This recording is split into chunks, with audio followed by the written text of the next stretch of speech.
As you've probably noticed, the main opposition to medical cannabis comes from law enforcement and comes from the Office of National Drug Control Policy, which funds organizations in your community like DARE or Partnership for Drug-Free America. So there's actually not a lot that they can cover in their opposition, and so they stick to some very, in my opinion, ridiculous facts. You will notice, though, that over the last 10 years, the opposition has made some changes in the way that they talk about medical cannabis. When I first started Americans for Safe Access 10 years ago, we would always see law enforcement or federal officials saying that marijuana has no medical value. That's all that the only way that they would talk about it. But now, when you hear these same officials talking about medical marijuana, you'll notice that they all say smoked marijuana does not have medical value. It's easier for them to get audience, right? Most people don't smoke their medicine, and so it's a more popular thing to say than marijuana has no medical value. Now, the main focus for the opposition is based on the scheduling of medical cannabis, that cannabis is a Schedule I substance, and therefore it has no medical value, it's highly addictive, and it has a high potential for drug abuse. So all of the opposition's comments are focused on those statements.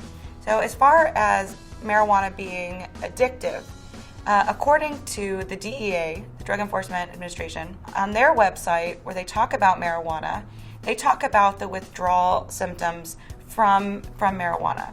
And they say that marijuana's addiction properties and the withdrawal are very similar to that of caffeine. So if there is a withdrawal from marijuana, you're going to lose some sleep and maybe be a little testy around people around you. The other thing that they say is that it has a high abuse potential, and that really means a lot of people use it.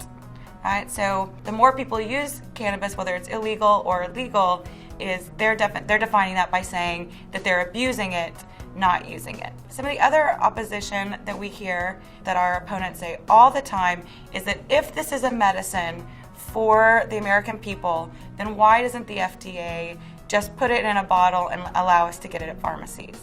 Well, the truth is that the FDA is not set up to deal with plants.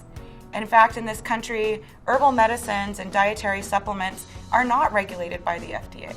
The FDA can weigh in and say that a substance is harmful, but herbal medicines and dietary supplements don't have to go through a $2 billion process to prove efficacy. The other arguments are that medical cannabis increases crime.